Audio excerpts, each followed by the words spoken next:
उत्तर प्रदेश के मुख्यमंत्री योगी आदित्यनाथ इस बार कुछ ऐसा फैसला करने जा रहे हैं जिससे वो लोग बाप बाप करेंगे जो लोग अपने माता पिता का ध्यान नहीं रखते। भाई योगी आदित्यनाथ किसी भी चीज में बहुत क्लियर थॉट प्रोसेस रखते हैं, कानून व्यवस्था एकदम टाइट रखते हैं, कड़े फैसले लेते हैं, सबको पता है। लेकिन आज जो योगी फैसला ले रहे हैं या लेने जा रहे हैं उससे वो इतना कमाने वाले हैं कि आपको यकीन नहीं होगा, और उस कमाई के बारे में बताऊंगा। सीएम योगी का हंटर अब ऐसे लोगों पर चलेगा जो माता पिता की प्रॉपर्टी पर तो हक जमाते हैं लेकिन उन्हीं माता पिता को बेघर करने में हिचकते हैं। सीएम योगी अब ऐसा सख्त कानून लाने जा रहे हैं जिससे अब यूपी में कोई भी अपने माता पिता को बुढ़ापे में बेसहारा छोड़ने की बेदर्दी नहीं दिखा पाएगा। आप सोच रहे हैं ऐसा उत्तर प्रदेश में करने जा रहे हैं योगी आदित्यनाथ, जबकि भारत वो देश है जहां माता पिता को भगवान से पहले माना जाता है।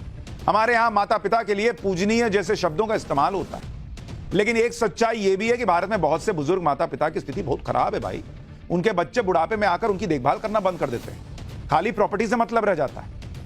बुढ़ापे में उनकी जिम्मेदारी तो उठाना दूर, उन्हें घर से बाहर तक निकाल देते हैं, ओल्ड एज होम में भेज देते हैं, वृद्धाश्रम भेज देते हैं। बहुत से बच्चे अपने मां बाप से जब तक रिश्ता रखते हैं जब तक उनके पास पैसा, पेंशन या पुरानी संपत्ति, और जैसे ये संपत्ति मिल जाती है तो वो लोग अपने माता पिता को छोड़ देते हैं।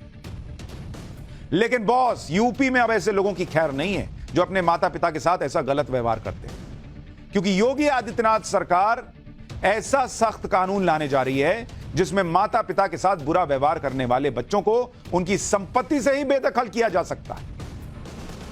इसके अलावा ऐसे लोगों को अपने माता पिता की देखभाल के लिए भत्ता भी देना पड़ेगा। सबसे बड़ी बात, इस पूरे प्रोसेस में यूपी सरकार और यूपी की पुलिस भी ऐसे माता पिता की मदद करेगी। अब आप सोचिए योगी आदित्यनाथ कितना कमाने वाले हैं, लेकिन क्या कमाई, नोट नहीं बॉस, आशीर्वाद कमाने वाले हैं। एक ऐसा मुख्यमंत्री जिसको यह समझ में आ रहा है कि मां बाप के साथ बच्चे क्या करते हैं, इसको रोकना है तो कड़ा कानून लाना पड़ेगा। ये हैं योगी आदित्यनाथ, और वो ये इसलिए भी करते हैं क्योंकि उनका खुद अपने परिवार से, भले अब वो चूंकि मुख्यमंत्री हैं दूर रहते हैं, लेकिन अपनी मां से मिलने जाते हैं तो कैसे मिलते हैं, फोटो डालिए जरा देखिए। वो दिखता है कि आज भी मां के लिए समर्पण है, सीधे पैर में गिर जाते हैं। तो जिस आदमी को अपने मां बाप से लगाव होगा वही ना समझेगा कि बूढ़े मां बाप के साथ जो लोग छोड़ देते हैं क्या बीतती होगी। अरे भाई, बुढ़ापे में माता पिता कहां कहां चक्कर काटेंगे, उनकी मदद के लिए कोई तो चाहिए, इसलिए जिम्मेदारी योगी सरकार ने उठाई। आप देखिए, जो माता पिता पूरे जीवन अपने बच्चों को पालते पोसते हैं, उनके सपने और जरूरतों को पूरा करने के लिए संघर्ष करते हैं, और जब यही माता पिता बूढ़े हो जाते हैं तो कुछ लोग इन्हें बोझ समझने लगते हैं। ऐसे लोगों को ठीक करने के लिए योगी सरकार ने कानून पर काम करना शुरू कर दिया है। इसके लिए माता पिता और वरिष्ठ नागरिकों का भरण पोषण और कल्याण नियमावली 2014 में योगी सरकार कुछ बदलाव करने जा रही है। इस कानून में किस तरह के नए प्रावधान होंगे, इसे लेकर यूपी समाज कल्याण विभाग ने सीएम योगी के सामने एक प्रेजेंटेशन दी है, बताया जा रहा है। इसके मुताबिक जो बच्चे अपने माता पिता के साथ बुरा व्यवहार करते हैं उन्हें माता पिता की संपत्ति से हाथ धोना पड़ेगा। यह नहीं चलेगा बॉस योगी सरकार में कि मां बाप को बस संपत्ति पे साइन करा लिए, बाबूजी एक और जीरो करके वो ऐड नहीं आता था, और उसके बाद बाबूजी को जीरो मानने लग गए। अब बच्चों को मामा और बाप बाप भी करना पड़ेगा। अगर माता पिता अपने बच्चों को संपत्ति सौंप चुके हैं तो उस संपत्ति की रजिस्ट्री कैंसिल करके उसका अधिकार लेकर फिर से माता पिता को सौंपा जाएगा।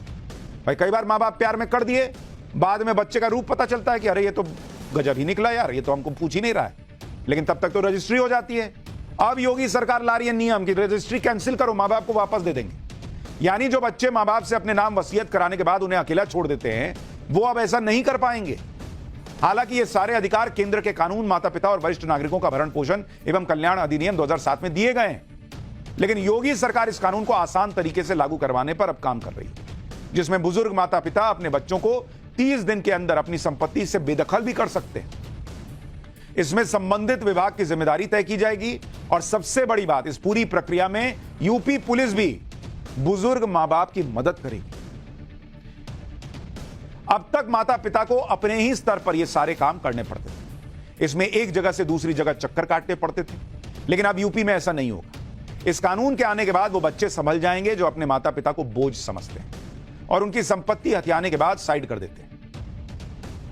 यह बड़ी बात इसलिए है क्योंकि उत्तर प्रदेश में यह फैसला जो योगी आदित्यनाथ लेने जा रहे हैं वहां पर बड़ी आबादी बुजुर्गों की है। भाई आप उत्तर प्रदेश की आबादी सुनते हैं कि भाई 20 करोड़ 25 करोड़ के आसपास है, लेकिन उसमें बुजुर्ग कितने आपको पता है? यूपी में जो बुजुर्ग हैं उनकी संख्या आप देखिए, यूपी के अंदर करीब 2 करोड़ बुजुर्ग हैं उत्तर प्रदेश के अंदर, 2 करोड़। अब आप सोचिए 2 करोड़ लोग योगी आदित्यनाथ को आशीर्वाद ही ना देंगे कि भाई इस बुढ़ापे में कोई तो है जो सोच रहा है, और वो कमाई किसी पैसे वाली कमाई से बहुत ऊपर हो जो योगी आदित्यनाथ कमा रहे हैं। माता पिता को उनका सम्मान और हक दिलवाने के लिए योगी सरकार ने इस बात को समझा कि कानून बनाने और कानून को लागू करने में बहुत फर्क होता है। आप देखिए कानून तो पहले से ही था, इसके लागू करने में दिक्कतें आ रही थी। अभी लगभग 70% बुजुर्ग अपने बच्चों के अत्याचार को सहन कर रहे हैं, सिर्फ 30% ही कानूनी रास्ता अपना पाते हैं। इसकी सबसे बड़ी वजह यह है कि आज भी भारत में बहुत से बुजुर्ग लोक लाज के डर से अपने बच्चों के खिलाफ कानूनी कार्रवाई करने से हिचकिचाते हैं। अच्छा, उनको यह भी लगता है कि अब कौन पुलिस के लफड़े में पड़े, कौन इस झगड़े में पड़े, पुलिस साथ देगी नहीं देगी। इसीलिए कह रहा हूं कि अब योगी सरकार कह रही कि नहीं, पुलिस आपका साथ देगी बॉस, आप लड़का अगर नालायक है तो हम आपको जो है संपत्ति दिलाएंगे, हम आपको सम्मान दिलाएंगे। माँ बाप को लगता है कि अगर वो अपने ही बच्चों के खिलाफ कानूनी कार्रवाई करेंगे तो परिवार का नाम खराब होगा। अरे बच्चा आपके साथ खराब कर दिया, क्या नाम छोड़ा? समाज के लोग इस तरह की बातें करेंगे, उन्हें यह भी डर रहता है कि बच्चे हमेशा के लिए उनसे दूर हो जाएं। बच्चा पास रख नहीं रहा, समाज क्या बोलता है जी? समाज आपको रखता है। अपना घर चलाने के लिए, अपनी बची जिंदगी चलाने के लिए आपको अपनी संपत्ति चाहिए। जब नहीं बच्चा को समझ में आ रहा है तो उसको समझाइए फिर कानून के जरिए। इसके अलावा जानकारी ना होने की वजह से बहुत से बुजुर्ग चुपचाप अपने बच्चों से अपमान सहते रहते हैं। दूसरी बड़ी समस्या यह भी है कि इस तरह की कानूनी प्रक्रिया के लिए बुजुर्ग माता पिता की कोई मदद नहीं हो पाती, क्योंकि इसके लिए सीधे सीधे जिम्मेदारी तय नहीं थी। लेकिन योगी सरकार इसमें बदलाव लाकर सरकारी सिस्टम की भूमिका तय करने जा रही है। बुजुर्गों को लेकर योगी सरकार जो कानून में बदलाव करने जा रही है वो पूरे देश में लागू होना चाहिए, क्योंकि देश भर में बुजुर्गों की स्थिति बहुत खराब है। भारत में इस वक्त करीब 13 करोड़ 80 लाख बुजुर्ग आबादी, जो अगले 10 साल में बढ़कर 19 करोड़ से ज्यादा हो जाएगी। अभी करीब 47% यानी 6 करोड़ 48 लाख बुजुर्ग अपने बच्चों पर निर्भर हैं, क्योंकि उनके पास कमाई का कोई साधन नहीं। इसके अलावा 4 करोड़ 70 लाख बुजुर्ग ऐसे हैं जो अपनी पेंशन या कमाई के दूसरे साधनों पर निर्भर हैं। बुजुर्गों की बिगड़ती हालत को जानने के लिए कुछ साल पहले एक सर्वे किया गया, जिसमें 70% बुजुर्गों ने माना कि उनके पास कमाई का कोई साधन ही नहीं था। कमाई का साधन तो बच्चों के पास भी नहीं था, पॉकेट मनी मांगना पड़ता।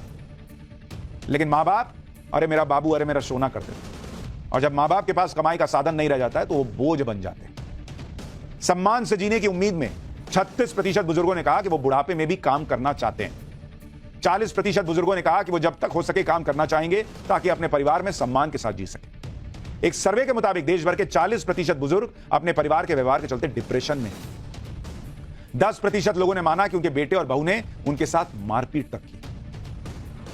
माता पिता के साथ अच्छे व्यवहार के लिए बच्चों में अच्छे संस्कारों का होना बहुत जरूरी है, लेकिन जो बच्चे अच्छे संस्कार नहीं सीख पाते उनके लिए यूपी में योगी आदित्यनाथ से अच्छा इंतजाम कौन कर सकता? वैसे अगर अभी से ही कुछ पैसा जमा कर लिया जाए तो सम्मान से बुढ़ापा गुजारने की उम्मीद बढ़ जाती है।